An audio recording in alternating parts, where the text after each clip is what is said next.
नमस्कार दोस्तों, स्वागत है आप सभी का हमारे YouTube चैनल ऐसे क्लासेस पर। तो हम पढ़ रहे थे चैप्टर नंबर 3 क्लास 10th का मैथमेटिक्स में एक्सरसाइज 3.4 तक हमने पढ़ लिया था।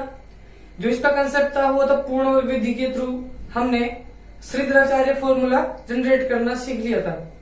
और इसका हम पढ़ रहे हैं एक्सरसाइज 3.4 का क्वेश्चन नंबर 2 और उसके दो पार्ट मैंने सोल्व करवा दिए। आज उसका तीसरा वाला पार्ट हम सोल्व करते हैं। इससे पहले यदि आपने अभी तक हमारे चैनल को सब्सक्राइब नहीं किया तो प्लीज सब्सक्राइब कर दीजिए। इसके अलावा आप लोग यदि क्लास 10th की टोटल मैथ पढ़ना चाहते हो तो प्लीज हमारे चैनल को जरूर सब्सक्राइब करो और अपने दोस्तों में इसको शेयर करो और कमेंट बॉक्स में कमेंट करके जरूर बताइए यदि आपको कोई प्रॉब्लम आ रही हो तो देखिए अब हम हमारा लेक्चर स्टार्ट करते हैं। तो तीसरा जो क्वेश्चन है वो बता रखा है x plus 1/x equals to 3, जहां पर जो x है वो इज नॉट इक्वल्स टू 0 दे रखा है। तो देखिए इस क्वेश्चन में हमारे को ये बताना है कि यदि इस क्वेश्चन का अस्तित्व है तो इसको आगे आपको श्रीधराचार्य फॉर्मूले से सोल्व करना है। तो इसको मैंने बता दिया था, अब इसको सोल्व कैसे करना है। तो पहले इसको हम एक मानक रूप ax² plus bx plus c की फॉर्म में बदलेंगे, उसके बाद ही ये सोल्व हो पाएगा। तो देखिए ये हमारे को दे रखा था, इसको उस फॉर्म में लाने के लिए मुझे इसका लेसन लेना होगा। दोनों का लेसन ले लिया मैंने, आ गया x, 1 को x में डिवाइड किया तो x को x से मल्टीप्लाई किया तो x², प्लस का साइन था तो यहाँ प्लस आ गया, x का x में डिवाइड किया 1 को 1 से मल्टीप्लाई किया तो 1 इक्वल आपके पास चल रहा है 3/1। अब इस एक पद इधर आ रहा है, एक पद इधर आ रहा है और बीच में आपके इक्वल का साइन है। जब ऐसी कंडीशन आती है तो आपको क्रॉस मल्टीप्लाई करना होता है। तो इसका क्रॉस मल्टीप्लाई कर देंगे, 1 को x² प्लस 1 से मल्टीप्लाई किया तो ये ऐसे कैसे आ गया, 3 को x से मल्टीप्लाई किया तो यहाँ आ गया आपके पास 3x। अब मुझे इसको इस जनरल फॉर्म में लाने के लिए x² ऐसे कैसे, 3x को इधर लेके आ गया माइनस का 3x और 1 यहाँ पर आ गया इक्वल टू 0। तो ये क्वेश्चन आपका ax² plus bx plus c की फॉर्म में आपके पास यहाँ मिल चुका है। तो अतः यदि मैं a की बात करूं तो a होता है आपके x² का कोफिशिएंट। तो x² का यहाँ कोफिशिएंट यदि कुछ भी नहीं है तो उसको आप 1 मानोगे, तो इसका कोफिशिएंट 1, इसकी वैल्यू आ गई 1। b की वैल्यू यहां से पता करें, b होता है x का कोफिशिएंट, वो आ रहा है माइनस का 3। और c की वैल्यू की बात करें तो c हमारा कांस्टेंट टर्म होता है तो वो आपको मिल रहा है यहां से प्लस का 1। एबीसी आपको पता लग गया। अब इसका अस्तित्व हम चेक करते हैं। तो अस्तित्व के लिए इसके लिए आपको निकालना होता है b² माइनस का 4ac। तो b² मीन्स माइनस के 3 का स्क्वायर माइनस 4, a की वैल्यू आ रही है 1 और c की वैल्यू भी 1। तो माइनस 3 का स्क्वायर हो गया 9, 4 1 जा 4, तो यहां से सब्ट्रैक्ट होकर आपको मिल गया प्लस के 5। अब b² माइनस का 4ac यदि 0 से बड़ा आपके पास मिल रहा है तो इसके लिए हमारे पास जो कंडीशन थी वो ये थी कि यदि इसका मान पॉजिटिव है या 0 के इक्वल होता है तो उस क्वेश्चन का अस्तित्व होता है। तो ये वैल्यू यदि 0 से बड़ी है तो 5 बड़ा ही होता है 0 से, तो अतः इसका अस्तित्व होगा। और यदि इसका अस्तित्व है तो हमारे को इसको श्रीधराचार्य फॉर्मूले से सोल्व करना है। अब वो फॉर्मूला आपके पास ये लिखा हुआ है, x इक्वल टू माइनस का b plus minus root b² minus 4ac upon 2a। तो यहां से यदि x की वैल्यू निकालें तो माइनस b की वैल्यू आपको मिल रही है माइनस का 3 प्लस माइनस, अब b² माइनस 4ac आपने यहां से निकाल लिया, वो मिल रहा है आपको प्लस के 5 अपॉन 2a। a की वैल्यू यहां से मिल रही है 1।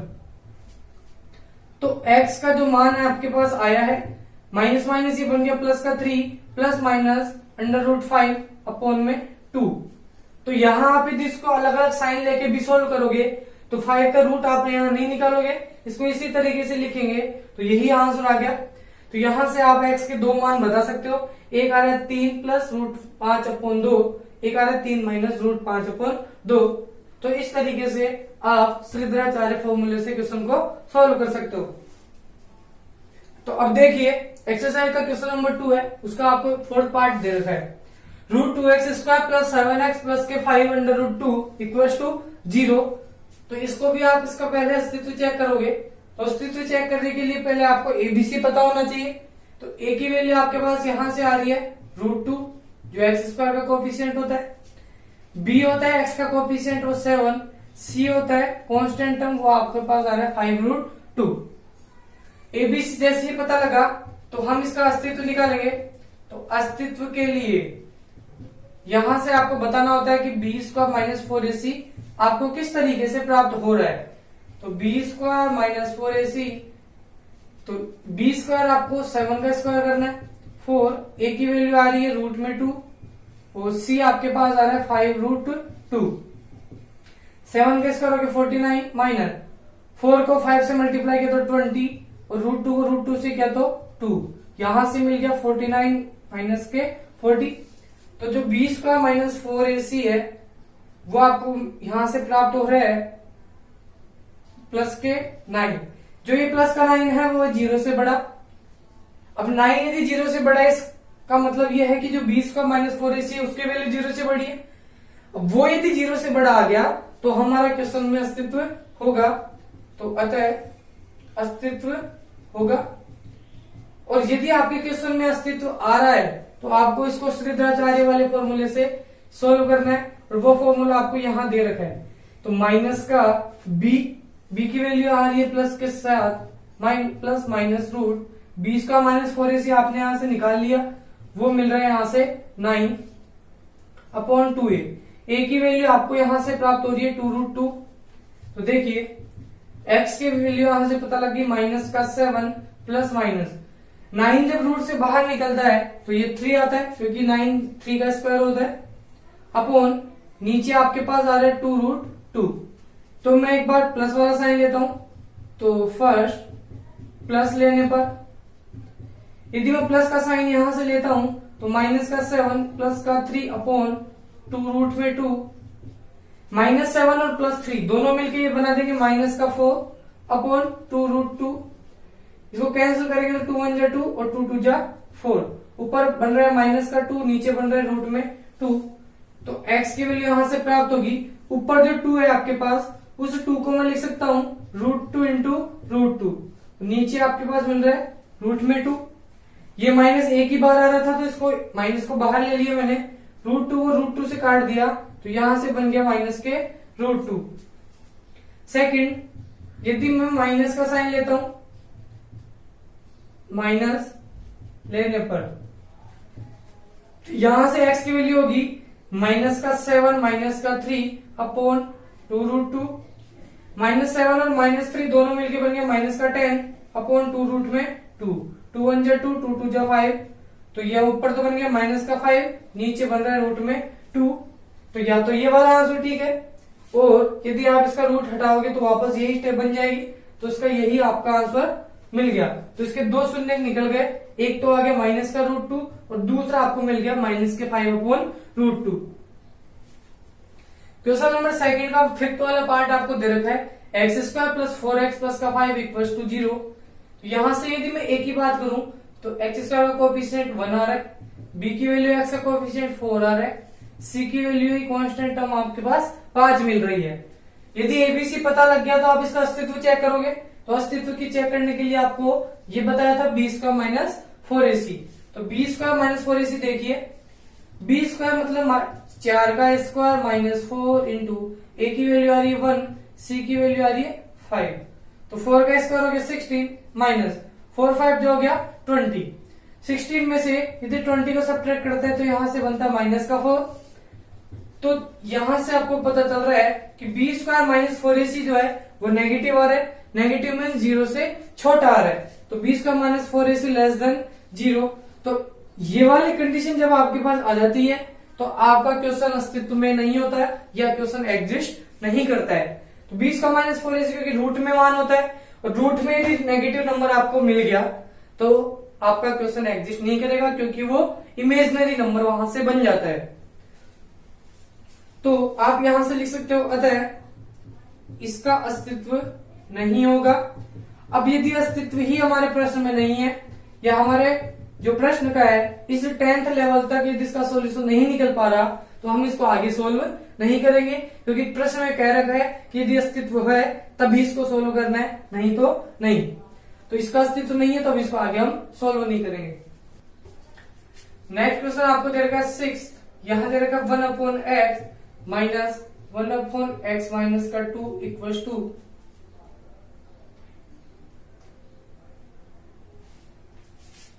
3, x is not equals to 0 और 2।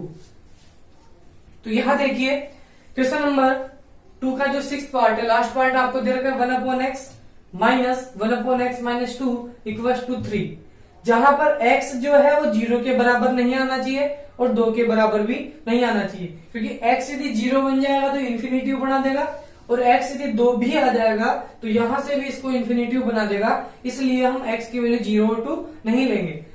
तो यदि मुझे इसका अस्तित्व चेक करना है तो पहले ये एक जनरल फॉर्म में आपको पता होना चाहिए ax square plus bx plus c form में। अभी ये ऐसा नहीं है तो पहले इसको इस फॉर्म में आपको बनाना होगा। तो कैसे बनाएंगे, इन दोनों का आपको लेसन लेना होगा। तो x और x माइनस 2 दोनों अलग अलग फैक्टर है तो दोनों का एलसीएम यही आएगा। x का डिवाइड यदि x में किया तो यहां से तो बच गया आपके पास x माइनस का 2, ये क्वेश्चन वाला माइनस है। x माइनस 2 पूरे टर्म का डिवाइड इसमें किया तो यहां से बच गया केवल x, x को 1 से मल्टीप्लाई किया तो आपके पास मिल गया x, इक्वल में कुछ भी नहीं है तो आप लिखोगे 3 अपॉन इसके नीचे कुछ नहीं है तो 1।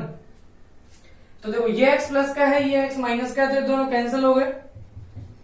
तो यहां से तो बच गया माइनस का 2 और यहां बच गया x ब्रैकेट x माइनस के 2। तो मैं इसको यहां मल्टीप्लाई करके यहां लिख देता हूं, x को x से मल्टीप्लाई किया तो x स्क्वायर, x को इस माइनस के 2 से मल्टीप्लाई किया तो माइनस का 2x और यहां से बच गया 3/1।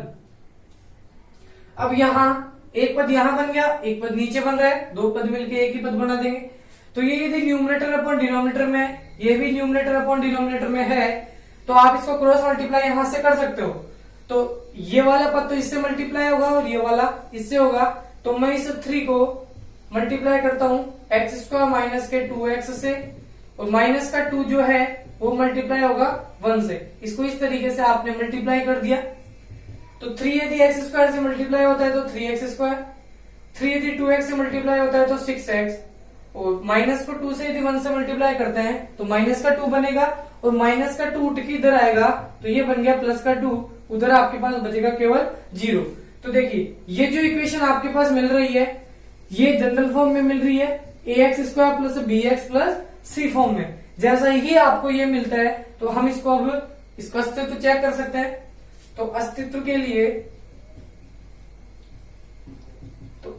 लिए आपको निकालना होता है बी स्क्वायर माइनस का 4ac। अब 20 का माइनस 4ac यहां से यदि मैं प्राप्त करूं तो पहले एबीसी पता होना चाहिए। ए तो होता है एक्स स्क्वायर का कोफिशिएंट, बी होता है एक्स का कोफिशिएंट और सी आपके पास कांस्टेंट टर्म होता है। तो मैं इसको डायरेक्ट लिख देता हूं, बी स्क्वायर होता है एक्स का कोफिशिएंट मतलब माइनस के 6 का स्क्वायर माइनस 4, ए की वैल्यू आपको मिल रही है 3 और सी आपके पास आ रहा है 2, तो माइनस 6 का स्क्वायर हो गया 36, 4 3 12, 12 को 2 से मल्टीप्लाई किया तो 24, 36 में से यदि 24 को सब्ट्रैक्ट करते हैं तो यहां से आपको मिल रहा है प्लस के 12। तो देखो बी स्क्वायर माइनस 4ac जो है वो 0 से बड़ा आ रहा है, तो 0 से बड़ा है तो इसका अस्तित्व होगा। अब यदि इसका अस्तित्व आपको आ रहा है क्वेश्चन में तो आपको इसको श्रीधराचार्य से सोल्व करना है। श्रीधराचार्य आपको यहां लिखा हुआ है कि माइनस का बी की वैल्यू आ रही है माइनस का 6 प्लस माइनस रूट में बी स्क्वायर माइनस 4ac जो आपने यहां निकाल लिया प्लस के 12 आपको मिल रहा है 2 इंटू ए की वैल्यू आपको मिल रही है 3, तो इसको इस तरीके से लिख सकते हो। x की वैल्यू आ गई माइनस माइनस प्लस के 6 प्लस माइनस रूट 12 को आप लिख सकते हो रूट में 4 इंटू 3 अपॉन 3 टू द यहां मिल गया 6। इसके बाद यहां तो बन गया 6 प्लस माइनस, देखो 4 यदि रूट से बाहर निकलता है तो ये तो बन जाएगा आपके पास 2, क्योंकि 4 3 12 बन रहा है रूट में, 4 तो बाहर आके बन गया 2 और अंदर बच गया आपके पास रूट में 3 अपॉन 6। तो x की वैल्यू आ गई, इसमें से और इसमें से आप 2 अब कॉमन ले सकते हो, तो 6 में से 2 कॉमन आ गया तो यहां बन गया 3, फिर प्लस माइनस यहां से भी 2 बाहर आ गया तो यहां बन गया अंडर रूट 3, यहां बन गया 6। तो x आ गया 2 1 जा 2 और 2 3 जा 6। 2 इसका पूरा कॉमन पार्ट था, तो इसको हम नीचे वाले नंबर से कैंसिल कर सकते हैं या इसका इसमें भाग दे सकते हैं। तो ऊपर तो बन गया 3 प्लस माइनस √3, अब वो नीचे आपको मिल रहा है प्लस के 3। तो x के यहां से दो वैल्यू आपको मिल चुकी है, एक तो 3 प्लस √3 और एक आ रहा है 3 माइनस √3/3। तो देखिए अब सॉल्व करते हैं क्वेश्चन नंबर 3। इसमें आपको बता रखा है दो ऐसे क्रमागत विषम धनात्मक पूर्णांक आपको प्राप्त करने हैं जिनके वर्गों का योग आपको क्वेश्चन में दे रखा है, ये 290 दे रखा है।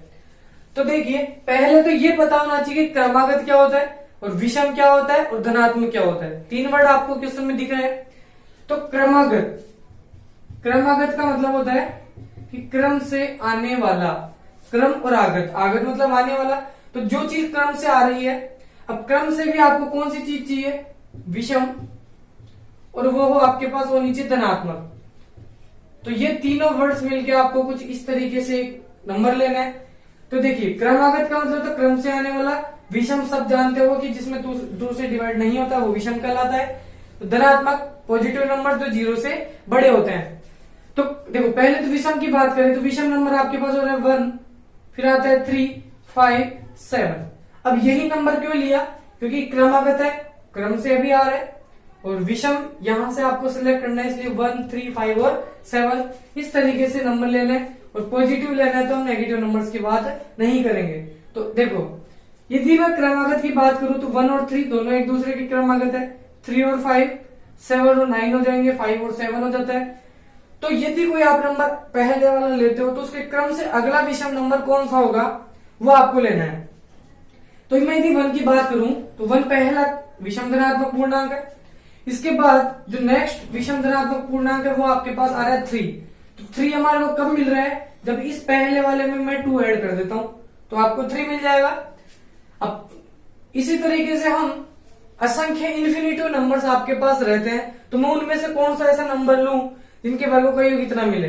तो इसके लिए आपको इसको वेरिएबल रूप में लेना होगा, क्योंकि हम किसी पर्टिकुलर नंबर के बारे में तो बात नहीं कर सकते।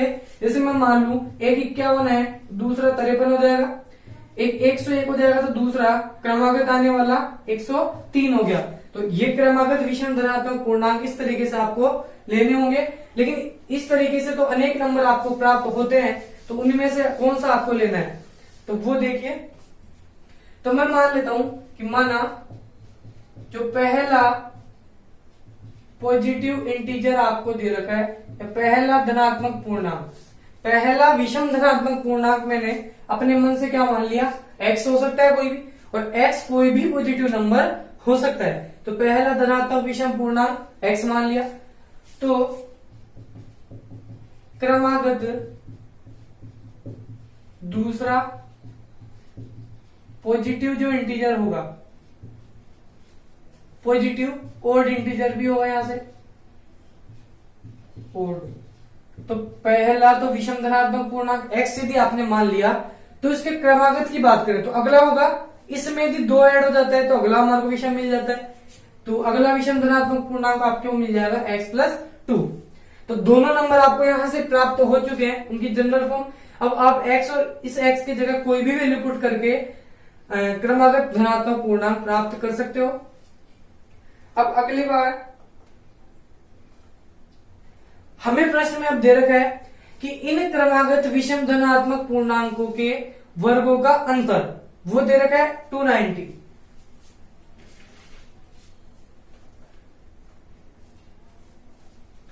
तो देखिए प्रश्नानुसार हमारे को क्या कर रहा है,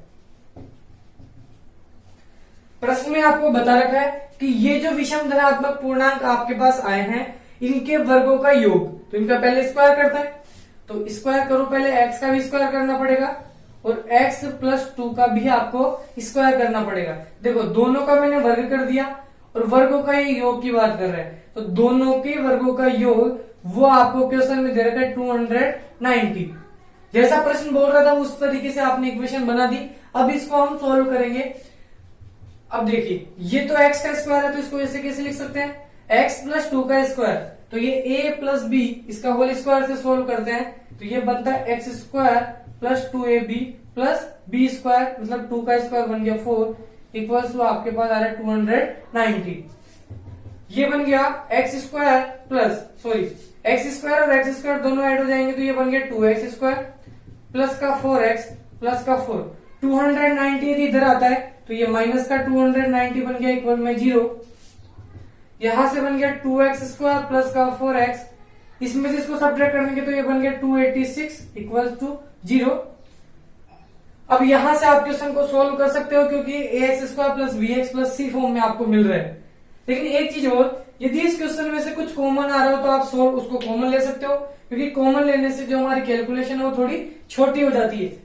तो यहां से तीनों पदों में 2 का भाग जा रहा है तो मैं इसमें से 2 कॉमन ले लूं तो यहां बन गया एक्स स्क्वायर, यहां से यदि 2 कॉमन आ गया तो ये बन गया 2x माइनस इसमें से 2 कॉमन आ गया तो ये बन गया 143। 2 जो है वो इन तीनों का कॉमन पार्ट आपके पास बाहर मिल रहा है, तो ये इससे यदि मल्टीप्लाई हो रहा है तो इसको इक्वल के दूसरी तरफ भेजेंगे तो ये डिवाइड में चला जाएगा और 0 में 2 से डिवाइड होगा तो यहां से मिलेगा आपको 0। ये 2 इस 0 से डिवाइड में आ गया और 0/2 आपको मिलता है 0। तो देखो ये जो इक्वेशन है आ गई आपके पास, ये क्वाड्रेटिक इक्वेशन आ गई और इसको यदि आप सोल्व करते हो तो अब इसको 2 या 3 तरीके से आप सोल्व कर सकते हो। एक तो यहां से गुणनखंड विधि भी आपको पढ़ा दी, उससे भी आप इसको सोल्व कर सकते हो, क्योंकि हमारे क्वेश्चन में कोई बाउंडेशन नहीं है कि आप इसको श्रीधराचार्य से सोल्व करो, गुणनखंड से करो या कंप्लीट स्क्वायर मेथड से करो। आपकी इच्छा हो आप उस तरीके से आप इसको सोल्व कर सकते हो। तो मैं इसको फैक्टराइजेशन मेथड से या गुणनखंड विधि से सोल्व कर देता हूं। तो यहां आपको मिल रहा है एक्स स्क्वायर प्लस का 2x माइनस का 143 इक्वल टू 0। इसको आप श्रीधराचार्य से भी सोल्व कर सकते हो। तो देखिए ax square plus bx plus c form में तो क्वेश्चन दे रखा है, तो आपको यहां से ऐसे टुकड़े करने हैं जिनको यदि मैं मल्टीप्लाई करूं तो आपको मिलना चाहिए 143 और ऐड करूं या सब्ट्रैक्ट करूं तो आपको मिलना चाहिए 2। देखो यदि 13 को मैं 11 से मल्टीप्लाई करता हूं तो 13 टाइम्स 13 और 13 143 मिलेगा। तो इसके फैक्टर आपको मिलेंगे एक्स स्क्वायर प्लस का 13x माइनस का 11x माइनस का 143 इक्वल टू 0। 13 प्लस का लिया 11 माइनस का लिया, क्योंकि इसमें से इसको सब्ट्रैक्ट करेंगे तो प्लस का 2 चाहिए आपको और दोनों को मल्टीप्लाई करने पे माइनस का नंबर चाहिए, इसलिए ऐसा किया। हम दो के पेयर बना लेंगे। इन दोनों में से x यदि कॉमन आ रहा है तो यहां से बच जाएगा x प्लस 13। इन दोनों में से आपके पास माइनस का साइन भी कॉमन आ रहा है और 11 भी कॉमन आ रहा है, तो 11 यहां से कॉमन ले लिया तो यहां से बच गया x, माइनस भी बाहर आ गया तो प्लस, और 11 का डिवाइड यदि 143 में करते हो तो 1 और 3 इक्वल में 0। तो देखिए इन दोनों का जो कॉमन आया वो आ गया x, तो यहां से बन गया x प्लस 13। इन दोनों में से माइनस 11 यदि कॉमन ले लिया तो यहां बन गया x प्लस 13। ये दोनों फैक्टर कॉमन आ रहे हैं, एक जैसे है, तो दोनों में से मैंने बाहर ले लिया x प्लस 13, यहां से तो बच गया x और यहां से बच गया 11 इक्वल्स टू 0। दोनों को मल्टीप्लाई होकर आपके पास मिल रहा है 0, तो एक बार x प्लस 13 को 0 के बराबर और एक बार माइनस का 11 भी 0 के बराबर, तो x इक्वल्स टू आ गया माइनस का 13 और यहां से x इक्वल्स टू आ गया प्लस का 11। तो देखो x की यहां से 2 वैल्यू मिल गई, क्योंकि यहाँ 2 ही मिलनी थी, क्योंकि हमारा जो इक्वेशन था वो क्वाड्रेटिक इक्वेशन था। x के 2 मान यहां से प्राप्त हो चुके हैं।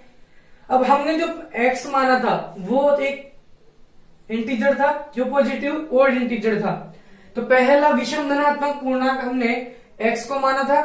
तो यदि मैं इसको विषम मानता हूं तो ये विषम तो आ रहा है लेकिन ये धनात्मक नहीं आ रहा, तो इसलिए जो हमारा आंसर है उसमें ये वाली चीज हम नहीं लेंगे, तो x का नेगेटिव मान हम यहां से नहीं लेंगे, क्योंकि x जो हमने माना था वो एक धनात्मक विषम पूर्णांक था, जबकि जो माइनस का 13 है वो विषम पूर्णांक तो है लेकिन धनात्मक नहीं है, तो इसलिए जो हम लेके चलेंगे वो लेंगे x।